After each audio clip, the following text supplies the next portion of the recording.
আসসালামু আলাইকুম প্রিয় খামারি ভাইরা, আমরা যারা লেয়ার মুরগির লালন পালন করতে চাই বা করতে ইচ্ছুক, তাদের জন্য লেয়ার মুরগির ভ্যাকসিন সময়সূচিটা জানানো খুবই প্রয়োজন। কারণ লেয়ার মুরগির ভ্যাকসিন খুবই গুরুত্বপূর্ণ একটা জিনিস। লেয়ার মুরগিটা আসলে দীর্ঘমেয়াদী একটা প্রসেস। কারণ যেহেতু দীর্ঘমেয়াদী একটা প্রসেস, ভ্যাকসিন ঠিকমতো না থাকলে তাহলে ওদের মধ্যে একটা রোগ প্রতিরোধ ক্ষমতা বৃদ্ধি পায় না।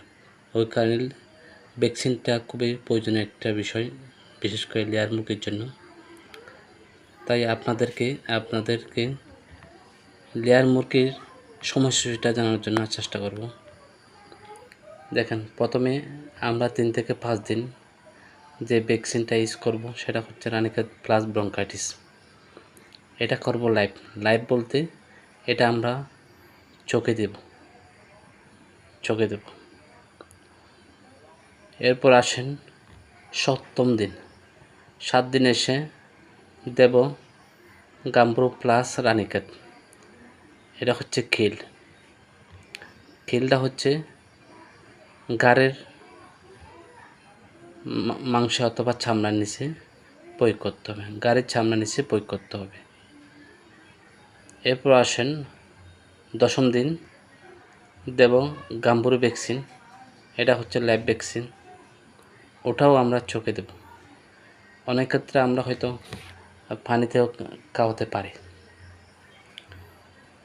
তবে পানি থেকে চোখে দেওয়াটা আসলে খুবই ভালো এবং 100% এটা রেজাল্ট পাওয়ার সম্ভাবনা বেশি থাকে।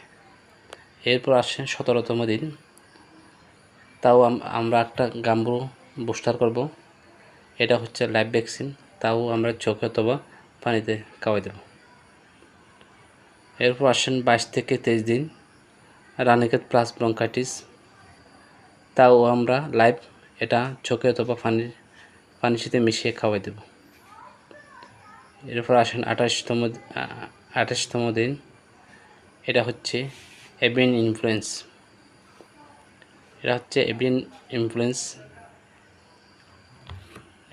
ইনফ্লুয়েন্স বলতে আমরা যে বার্ড ফ্লু বলি, এটা হচ্ছে বার্ড ফ্লু ভ্যাকসিন। এটা হচ্ছে কিল ভ্যাকসিন, এটা আমরা গাড়ির চামড়ার নিচে প্রয়োগ করব। এখন আসে 32তম দিন,